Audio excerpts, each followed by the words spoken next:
Dr. Melanie Barham, and we're going to talk today about how to build a killer LinkedIn profile, and also how to take building a LinkedIn profile off of your should and ugh list and onto your yeah, I would love to build a LinkedIn profile list. So I'm a veterinarian and a project management professional, as well as an MBA candidate. So I'm going to jump right into our material and share with you some really cool ways to use LinkedIn to your benefit.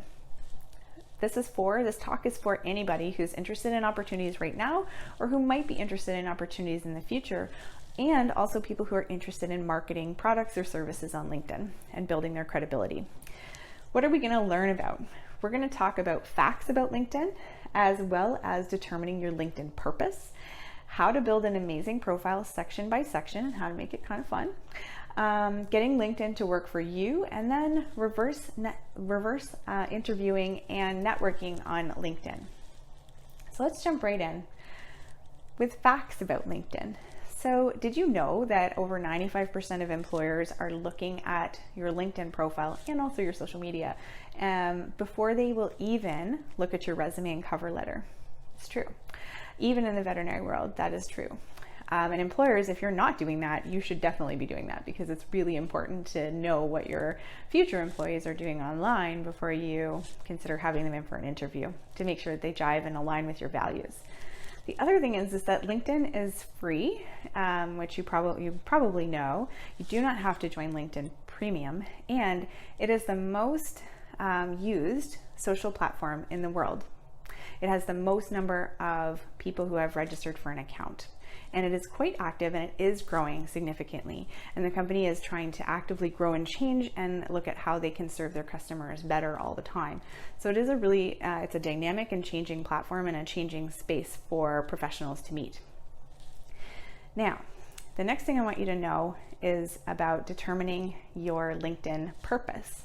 So if you're actively looking for a job, you're number one, you're the active job seeker. If you are somebody who isn't looking for a job right now, you would be the person who is looking to build credibility on LinkedIn. The third person would be somebody who's trying to market something, such as launching a company. They might be launching a product or a service. That can be veterinary services, and that can also be any other product or ancillary thing that you might be working on. Speaking, expertise in a certain area, if you're a specialist, anything like that, then you would be the entrepreneur version of, you would be using the entrepreneur style of LinkedIn profile. So we've got active job seeker, we've got building credibility, and we have the entrepreneur type. So once you have figured out which type you are, then we're going to jump into how to build an amazing profile section by section. When you're building your LinkedIn profile, it's important to note that this is not an online resume. It's really tempting to just plunk all of your stuff from your resume into it, but that would be a mistake. It makes it really boring and really dry. People can ask for your resume if they want. LinkedIn is meant to be a place where you can post interesting parts that you wouldn't include inside of a resume. And at first, I had a lot of trouble figuring out what that might be in the scope of my job or what projects I'd been involved with.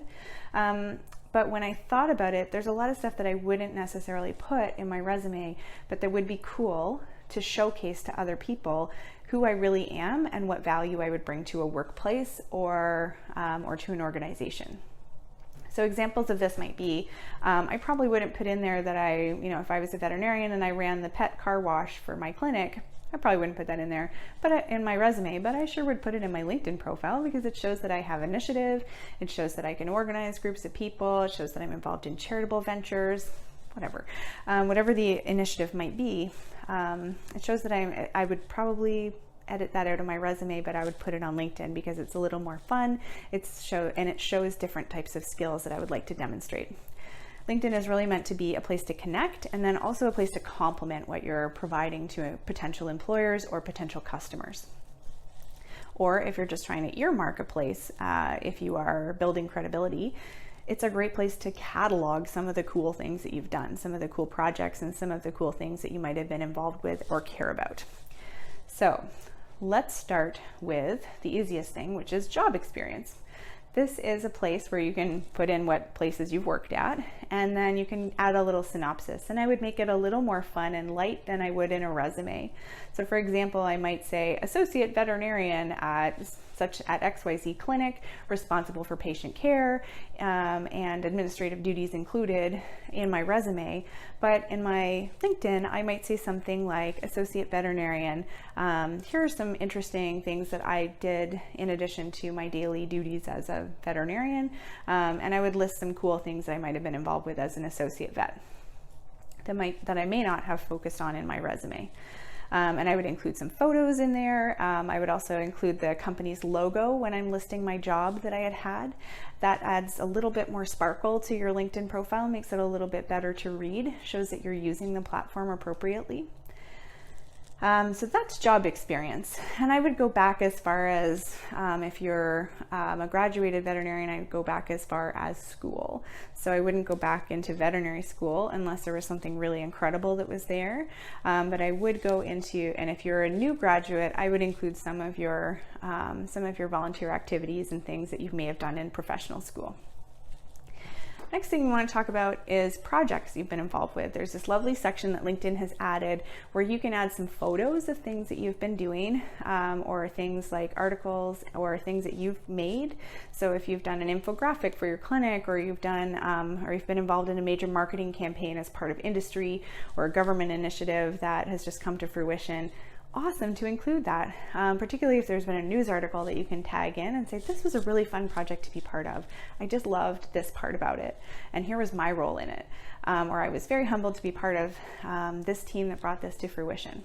Cool way to earmark it, and also a really cool way to document so that when you're looking for stuff, when you're trying to show what a wonderful and upstanding person you are to your employer in your annual review, or if you're trying to show that to potential customers, or if you're trying to show that to potential employers, really, really good way to earmark those things, and so that you don't have to think of it all at once when you're coming up to a review or coming up to a client meeting or anything of the like.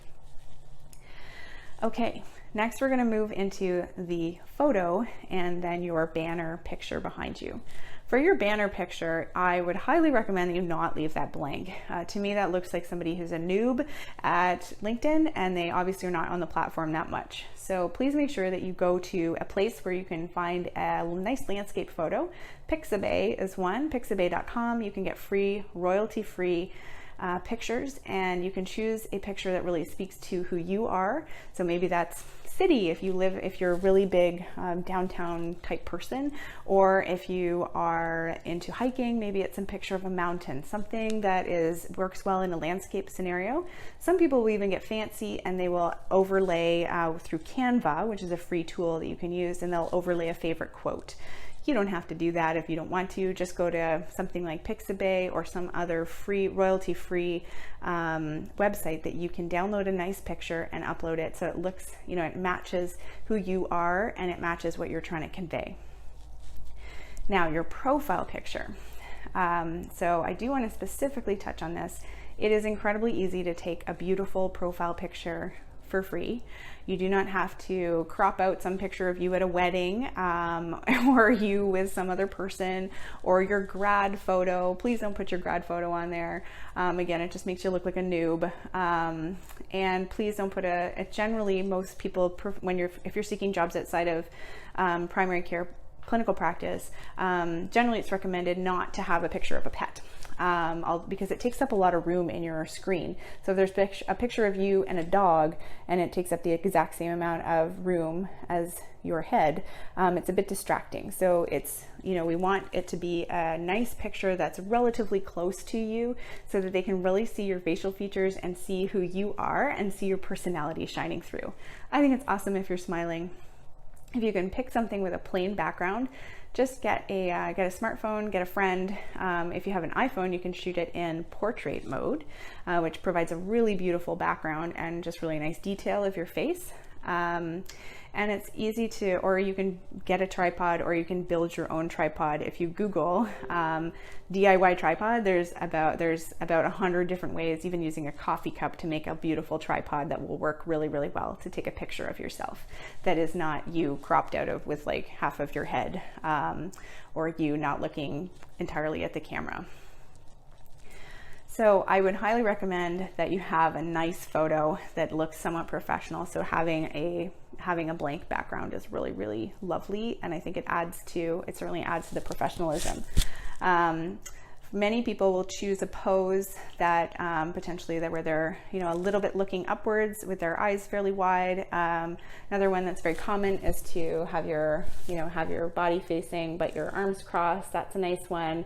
Or you can sort of be half looking over your shoulder. For men, it's common to have crossed arms in a photo.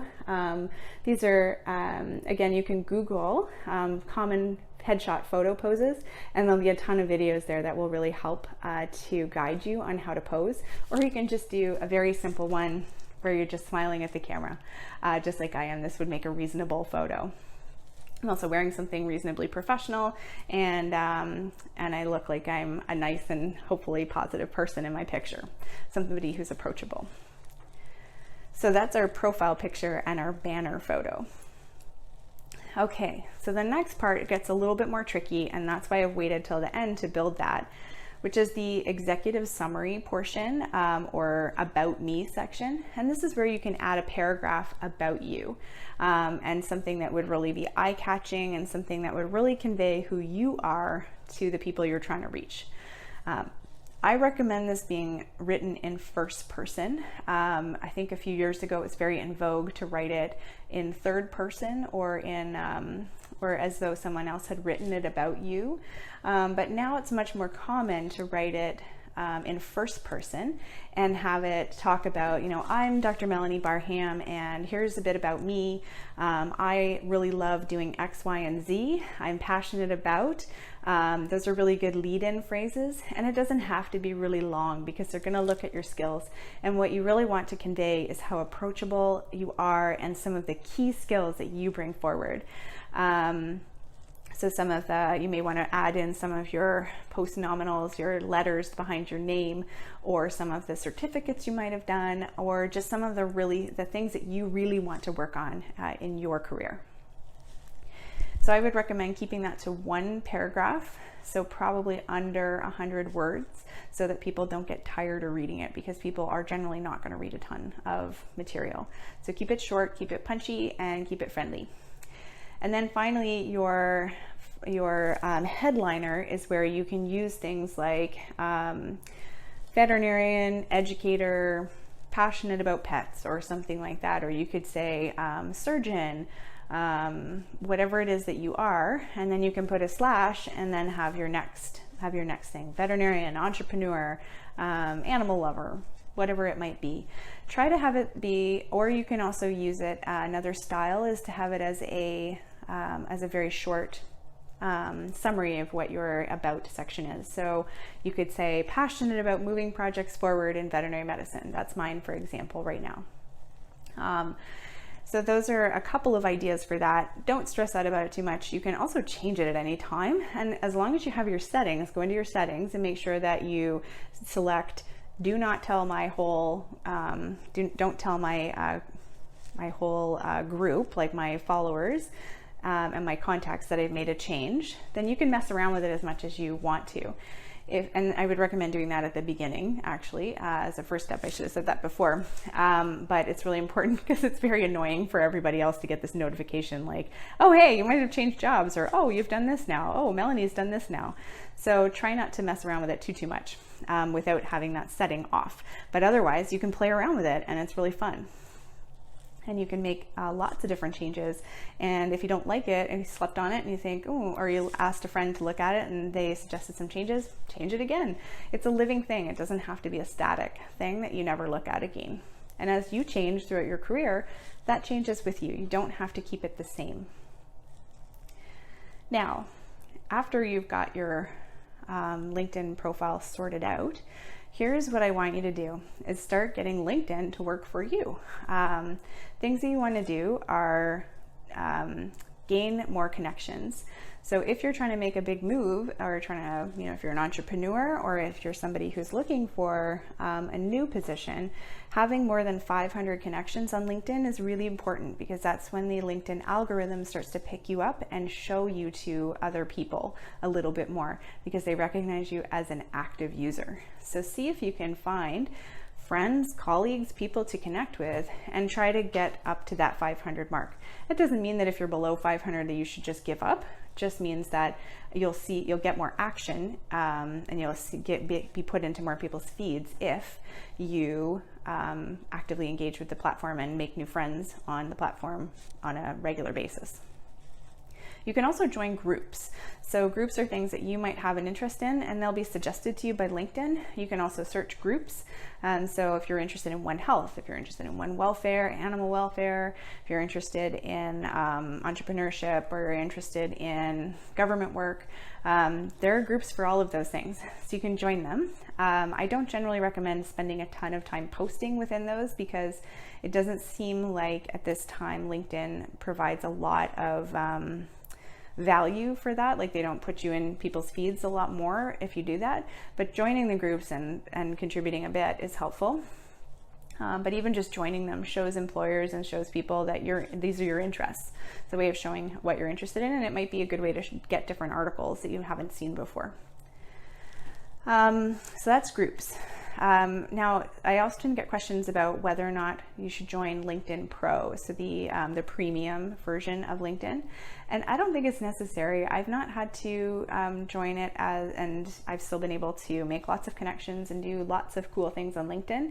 And certainly, I think that most of the experts agree that you don't need premium in order to succeed on LinkedIn, whether that's seeking a job, whether that's showing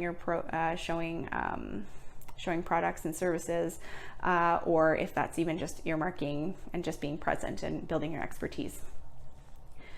But you could invest in it. Sometimes they'll give you a free month if you're very active. So that's helpful. Now, another part of getting LinkedIn to work for you is that you can repost and share articles that are meaningful to you. And I would encourage you to do that. If you're on another social platform like Instagram or Facebook or Twitter, and you're resharing stuff all the time, consider using LinkedIn a little bit, or switching your habits, or trying it out for a bit, because it is kind of a fun platform to be able to share stuff, and it actually will come back to you as a job seeker, or for any of the other purposes that we mentioned as far as being on LinkedIn. It's a good way to have some return on your scrolling and your sharing. So you are actually sharing articles that can help to boost your credibility and boost your knowledge as well as showing other people what you care about. And one thing to note is that if you have never posted on LinkedIn, never shared anything on LinkedIn, then all of a sudden you go for a job that's completely outside of your sphere. Your potential employer may look you up and see, oh, it's interesting. She doesn't really have a lot of credentials in that area, but I see that for the past 2 years, she's been posting about animal welfare. It must be something that she really cares about. So that's a way to convey that without necessarily having major credentials in an area, or maybe you haven't finished your degree yet. It's a good way to establish expertise in that area. Finally, I'd like to talk about reverse interviewing and networking on LinkedIn. If you are interested in a position, or you want to connect with somebody, you should definitely do that on LinkedIn. It's a really amazing platform to just be able to inbox somebody. So message them via a little messaging doodad at the top, and just send a nice little note and say, hey, I'd love to, I'm really admiring what you're doing. Do you want to meet up for coffee sometime virtually? Do you have 5 minutes to chat? I'd just love to pick your brain about this. Or, hey, I'm really excited to hear about this thing that you're starting. Would you like to meet up and talk about it? I would love to know more. Or, hey, I saw there's an opportunity at your company. I wonder if I can talk to you about it, because I'm quite interested in applying. These are all really good ways to make LinkedIn work for you, and to start that process of kind of looking at companies or areas that you might want to align yourself with. So you can kind of look around and see what they're showing, what they're broadcasting, and see if that matches with what you're doing. So it's a good way, if you see a position come up, to kind of look around and say, oh, okay, well, I see this position at Bayer. I'm kind of interested in it.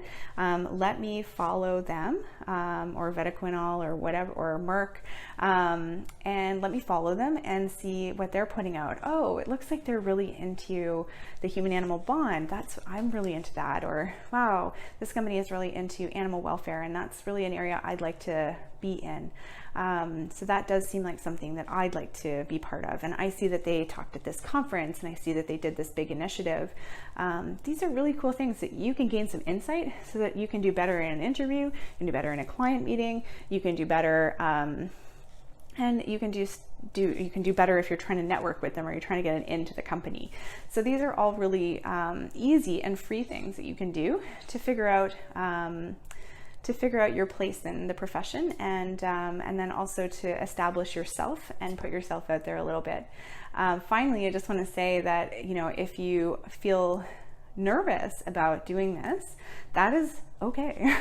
It's sometimes hard to put yourself out there, and that is, that's part of making a step to move your career in a different direction. So if it feels uncomfortable, notice that and acknowledge it, and then try it. Try a little bit, dip a toe, put your job experience up there, do your volunteer experience.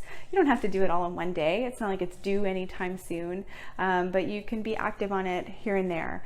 And I would encourage you to set a goal to work on your LinkedIn profile and spend a little bit of time of your social time, if you are spending time on social feeds, in LinkedIn, because it will really help your career, and it will really help you, even, whether you're seeking a position now, whether you're looking to establish credibility, or whether you're looking to market yourself as a service or product, or company. So that's what I wanted to share. Just to recap what we learned, we talked a bit about facts about LinkedIn that you definitely need a profile and employers are looking. We talked about determining your LinkedIn purpose, whether that's looking for a job right now, establishing your credibility, or whether that's marketing your company or services. We talked about building an amazing profile section by section, how it does not have to be super duper hard. You can just do a little at a time and take it off in bite-sized chunks, and it can be really fun to share some of the cool things that you're working on. We talked about making connections and getting LinkedIn to work for you, joining groups, and that you do not need to join LinkedIn Premium to have success on LinkedIn. And then finally, we talked a little bit about reverse interviewing and networking and reaching out to people as a stretch goal, even if it makes you a bit uncomfortable. So thank you so much for listening, and have an awesome day.